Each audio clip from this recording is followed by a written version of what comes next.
Le damos la bienvenida a Pedro Franque, ministro de Economía y Finanzas, con quien hemos tenido conversaciones muy interesantes, pero me alegra recibirlo por primera vez, en este caso, en su condición de titular de esta importantísima cartera, en circunstancias además en las que usted, ministro Franque, ha presentado el proyecto de ley para el presupuesto público del próximo año. Yo he visto más o menos por dónde van los ajustes, pero quería escucharlo de usted. ¿Cuál es la filosofía detrás de los cambios de este presupuesto? Buenas noches, ministro. Muy buenas noches, es un gusto estar con ustedes, estar en su canal. Mira, el presupuesto tiene dos elementos centrales. Por un lado, tiene un marco de sostenibilidad fiscal. Hay que reducir el endeudamiento y hay que apuntar a un déficit muy bajo, de tal manera que no tengamos un problema de deuda excesiva en el futuro. En ese sentido, es un presupuesto, digamos, prudente, fiscalmente conservador, por decirlo así. Es lo que creo que corresponde, porque eso nos da mejores perspectivas macroeconómicas a futuro.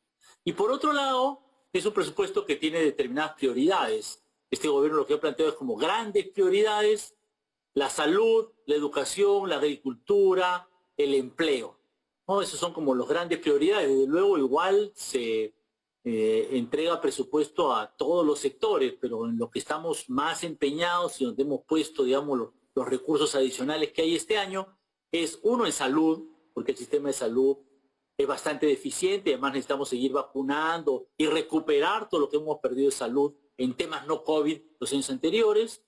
Segundo, educación, regreso a las clases presenciales, adecuar las aulas, mejorar los mecanismos de educación virtual, iniciar los mecanismos de lo que le llaman educación híbrida. Seguramente el ministro de Educación te habrá estado contando en la entrevista anterior todo lo que hay por hacer en este tema.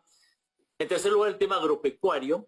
Aquí hay una gran deuda social en el Perú, porque es en este sector donde se concentra la pobreza y donde el Estado ha apoyado muy poco a los agricultores durante muchos años. Los caminos son muy malos, hay tantas necesidades de mejora tecnológica que tenemos que apoyar. Y junto con esto, finalmente, el gran tema más global, el tema del empleo, con programas de empleo temporal, pero también con la facilitación de los sectores productivos, ¿no? Con promover la actividad económica en los diversos sectores de la economía, ¿no? Porque eso nos va a permitir generar empleo y darle ingresos a las familias, y eso es lo esencial, ¿no? Estas son como las cuatro, diría yo, grandes prioridades que tiene el presupuesto de la República, que hemos presentado para el 2022 y que este jueves en la mañana estaremos sustentando en el Congreso. Nos han citado para ello. Efectivamente. Detengámonos un minuto en agricultura, porque sí se da un incremento importante. Ya sabemos, ¿no?, mucho lo que usted acaba de subrayar, el tema de salud, de educación, qué duda cabe. Acabamos de tener además una charla amplia con el ministro del sector. En agricultura, ¿por dónde se vienen los cambios? ¿Qué se pretende financiar en un sector que además en los últimos años desde el aparato público se vio como disminuido, a pesar de su evidente importancia, ¿verdad? Sí, claro, hay varios temas aquí fundamentales, ¿no? El primero son inversiones en irrigación. Diría que es la gran prioridad, una de las grandes prioridades, porque tú sabes que a partir de la existencia del agua de río, es que se puede aumentar la productividad, producir cultivos más rentables, mejorar sustancialmente, y aquí todavía tenemos mucho por hacer, ¿no? Nuestra condición geográfica con los Andes nos permite represar el agua y luego a partir de eso dar una sostenibilidad a la producción agrícola. Y hay nuevas opciones. Justamente hoy el gobernador regional de San Martín nos traía una otra opción muy interesante, que es utilizar paneles solares para bombear agua del subsuelo. Me pareció una excelente iniciativa. Vamos a ver cómo la trabajamos. Y luego otro gran tema es todo el tema de sanidad e innovación agropecuaria. Sanidad es todo el tema de controlar las plagas, ¿no?, y las enfermedades que tienen los animales. Y este es un tema bien importante porque las moscas de la fruta, distintas enfermedades tienen un impacto grande en la productividad agropecuaria y luego a veces nos impiden incluso exportar, ¿no? Entonces ahí hay que hacer un esfuerzo. Y en innovación, ¿no? Nuevas tecnologías, porque el Perú tiene ahí muchas posibilidades de sacar nuevos productos, pero bueno, necesitamos ahí desarrollar estas nuevas tecnologías y hacer que estas nuevas tecnologías lleguen a la mayor parte del territorio nacional. Ese es un tema importante. Entonces es una siguiente prioridad que tenemos, ¿no? Y junto con esto está el tema de el crédito, ¿no? El financiamiento para el sector agropecuario, que también es una gran necesidad. Ahora, ¿cómo arreglamos esto con un agrobanco que invariablemente está con un nivel de morosidad altísimo? ¿Cuál sería el enfoque? No le voy a pedir el detalle exactamente, pero ¿cuál sería el enfoque para reducir una de esas grandísimas brechas que es precisamente el financiamiento al agricultor? Bueno, el Banco Agrario efectivamente es un gran tema. Aquí en el presupuesto lo que tenemos es un fondo que le llamamos el Fondo Agroperú, que es un fondo que está dirigido particularmente a los pequeños, ¿no?, productores agropecuarios a una tasa relativamente más baja, con un costo asumido por el Estado para que puedan acceder con mayor facilidad a los créditos. Ahora, ya el tema del crédito agrario es un tema más complejo, en el cual hay que entrar en juego el agrobanco, hay que ver también el rol que pueden jugar las cajas municipales, las cajas rurales, el Banco de la Nación. Hay que generar una articulación mayor y que tiene que estar articulada en realidad bastante el tema de la innovación tecnológica, ¿no? Solamente o principalmente el crédito asociado a la innovación tecnológica es lo que le va a dar rentabilidad al agricultor para que el crédito pueda ser repagado y pueda fluir, ¿no? Y ahí ya es un tema más de especialidad del Ministerio de Agricultura, pero es claro que necesitamos ahí un replanteamiento de la política agropecuaria en general, ¿no?, que es una de las grandes prioridades que tenemos ahora. Pero como te digo, es súper importante porque es un sector muy postergado, donde se concentra la pobreza rural. La pobreza rural es mucho mayor que la pobreza urbana en el Perú, y la clave para una solución sostenible a este problema es mejorar la productividad y los ingresos de los campesinos, ¿no?, de los agricultores, ¿no? Esa es la clave de la solución. El otro tema que me parece sumamente importante es el enfoque de descentralización. Ya sabemos, ¿no?, de un lado, la necesidad de descentralizar mejor. Ahí el MEF ha tenido mucho que ver. Se suponía que hay promesas en los años pasados de transferencias en realidad, de capacidades técnicas que iban a venir desde el MEF. Eso se ha dado en mayor o menor, sobre todo, medida. Y yo quería preguntarle de ello, ¿no? Porque de un lado es descentralizar más, pero de otro lado descentralizar mejor, porque claramente los presupuestos no se ejecutan como se deberían en muchos casos. Bueno, efectivamente, hay una orientación de descentralización en el presupuesto, con fondos adicionales para los gobiernos regionales y los gobiernos locales. El próximo año es su último año de estas gestiones, ¿no? Recordemos que a finales del próximo año es que habrá un nuevo proceso de elecciones regionales y municipales. Y entonces, si quiere, la ventaja es que muchas veces pues el gobernador, el alcalde que recién entra al puesto, como que le cuesta un poco. Es normal, ¿no? Es una cosa nueva, y entonces pues adquirir el ritmo de la administración pública, de la inversión pública, demora un poco. Pero ya ahorita ya tenemos alcaldes que ya pues ahorita están en su tercer año, el próximo año ya están en su cuarto año.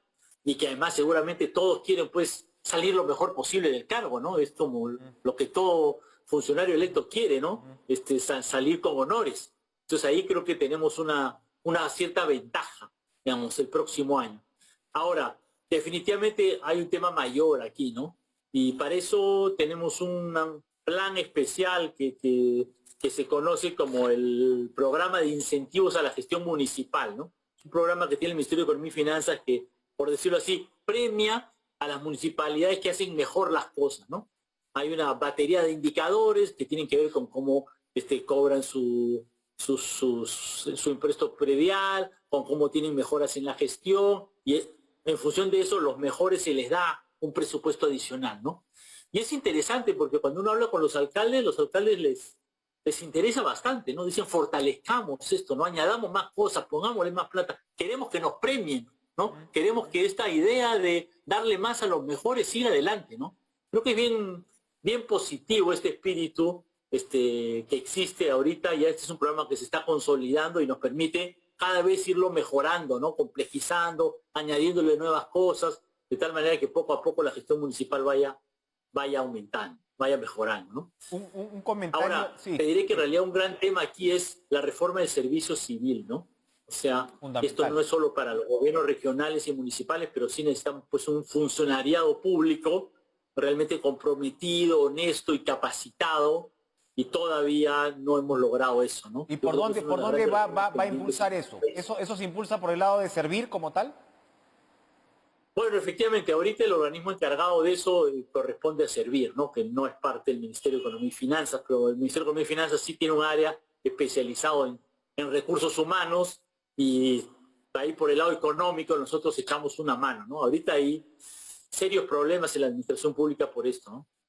Qué buena noticia, por lo menos desde la perspectiva y que usted lo sepa también. Son, creo, que 600 funcionarios los que están en Servir, que son este famoso grupo de gerentes públicos, pero en realidad es muy poquita la profesionalización que se está alcanzando y ojalá el MEF pueda ayudar a impulsar esto. Un punto que me parecía bien importante del presupuesto, que está medio escondidito, pero es significativo. Me parece que a producción es donde también se le ha incrementado de manera importante el presupuesto. Claro, importante dentro de los niveles, son creo que 852 millones, si no me equivoco, que es bastante para el sector. Me imagino que conociendo por dónde van los tiros, el tema va por el lado de diversificación, por el lado de CITES, por el lado de meterle punche a esa parte. Cuéntenos. Efectivamente, un gran tema es la diversificación productiva y los CITES, como tú dices, que son los centros de innovación tecnológica, ¿no? Que están con el Instituto Tecnológico, que creo que es una gran iniciativa que tenemos que seguir desarrollando porque el tema de tecnología es esencial, pero también hay que tener en cuenta que este sector es el sector que está responsabilizado particularmente de las pequeñas y microempresas, ¿no? Y como tú sabes, este es el sector que más empleo da en el Perú, es un sector que tiene ciertos problemas de baja productividad, que hay que apoyarlos de diversas maneras, y entonces creo que es una prioridad por la generación del empleo y también por el tema de la equidad, ¿no? De ayudar a los que están ahorita, donde se pagan los sueldos más bajos, las condiciones de trabajo que no son las mejores, ahí es donde tenemos que poner el mayor énfasis para que este sector pueda salir adelante, y eso en estas condiciones de pospandemia, ojalá, ¿no? Es bien importante, ¿no? Es bien importante para que pueda haber una recuperación lo más sana y equilibrada posible de nuestra economía. Una buena noticia. Pedro, cuéntenos, a ver, hagamos un poco el engranaje con este es un gobierno particular, lo sabemos, que duda cabe. Usted representa a un sector que a muchos de los actores económicos les dio un respiro a la hora que finalmente pudo juramentar como ministro de Economía y Finanzas. El hecho que usted haya señalado que el señor Velarde se va a quedar en el BCR, vamos a ver en qué momento es exactamente esa ratificación. Ha dicho también que el directorio estará listo dentro de poco, etcétera. Tenemos, digamos, un frente económico que le da cierta tranquilidad, como digo, a los actores importantísimos, pues, del sector. Pero por el otro lado, hoy escuchamos al presidente de la República volverse a referir a la Gran Lima, a la gran capital. Hay un discurso que por un lado es de reivindicación, ¿no?, de los pueblos más postergados, y que por otro lado comienza uno a pensar, bueno, ¿cuáles son las brújulas? Porque hablamos pues de una clase media por lo general en un país como el nuestro es una clase media integrada, mestiza. Hay un discurso que también se ha manejado a lo largo de las décadas, es decir, la mesocracia limeña, los cambios sociales importantes a lo largo de los siglos en realidad, y por supuesto con todas estas deudas sociales que persisten. Pero ¿cómo observa? ¿Usted no ve, por un lado, un discurso demasiado confrontacional, poco inclusivo por parte del gobierno? Tuvimos al primer ministro hace algunos días y nos decía que somos mayoría, ¿no?, y seguimos siendo, y el Perú también es un país bastante mestizo. Se lo digo porque esto tiene que ver, reitero, con el tema del desarrollo de una clase media. ¿Cómo ve usted esa parte? Quería, por favor, un comentario al respecto. Mira, hay dos temas acá, ¿no? Hay un tema, digamos, de desigualdad económica.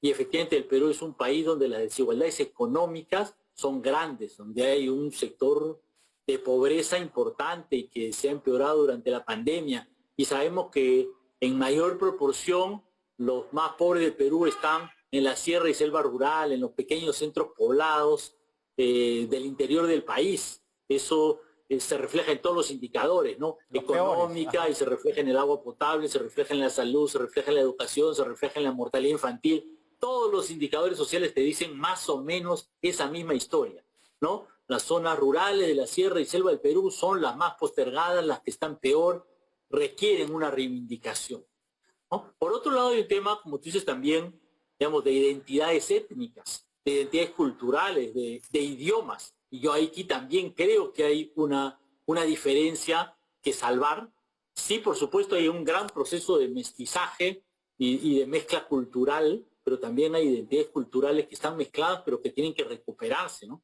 Yo por eso, honestamente, a mí me satisface, y lo digo con toda honestidad, haber oído un primer ministro que da un mensaje que lo hace en buena parte o en partes en quechua, ¿no? Yo creo que es una reivindicación de un pueblo andino. Yo creo que eso no tiene que pensarse que sea contra nadie. Yo creo que eso es a favor de algunos, ¿no? De los que eran los que podemos decir, eran los nadies, y ahora sí pueden escuchar un discurso en su propio idioma. Como el propio Canal 7, ¿no? Como el propio TV Perú, que me parece que dio un gran salto hace unos años cuando comenzó a tener una parte de su programación informativa en quechua y en otros idiomas nativos. Y la seguimos teniendo. Eso está muy bien. Eso me parece que eso está muy bien y hay que profundizarlo. ¿Qué duda cabe? Pero insisto, ¿no le parece que una parte del discurso es bastante confrontacional? Otra vez, el presidente ha dicho ahora, se ha referido a la gran capital que quiere imponer y la gran capital, pues, Pedro, somos 10 millones de personas, en fin, no hay un acento, usted es Franque Valve, no creo que se sienta menos peruano que nadie. No, no me siento menos peruano que nadie, aunque reconozco con toda honestidad que mis ancestros no eran peruanos. Ahora yo nací en el Perú y ya tengo 60 años y siempre he vivido en el Perú, o sea, tengo 60 años viviendo en el Perú. Ahora, con el mismo cariño que le tengo al Perú, yo reconozco que, bueno, sí, pues no está en mis raíces el hablar quechua. Yo tengo esa, para mí es una limitación. Alguna gente piensa que los que hablan quechua como que fueran menos. Y yo siento que yo ya quisiera hablar quechua, que es una capacidad que me falta, a la que yo aspiraría, ¿no? Ya estoy un poco en una edad en la cual esto ya está un poco difícil, pero aprender si idiomas quisiera a veces replantearme alguna de las cosas que quisiera hacer en mi vida, tal vez una de las cosas que revisaría lo que he hecho en mi vida es tempranamente aprender quechua. Te lo digo con honestidad, digamos, ¿no? Así que, sí.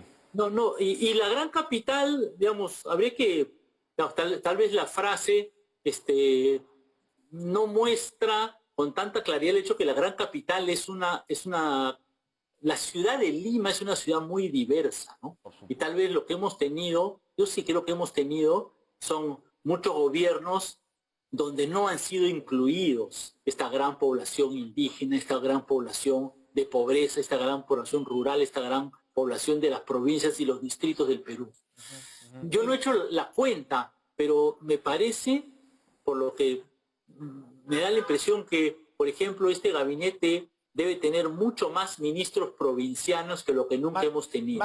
Mucho más ministros de las zonas andinas que nunca hemos tenido. No he hecho la cuenta, tal vez me equivoque, pero así a primera vista me da la impresión que es así y eso me parece bien. De lejos, yo revisé genera sus tensiones, sus dificultades, sus incomprensiones, sí, pero tenemos que enfrentar esas grandes desigualdades, esas grandes discriminaciones y tenemos que hacerlo sin temor.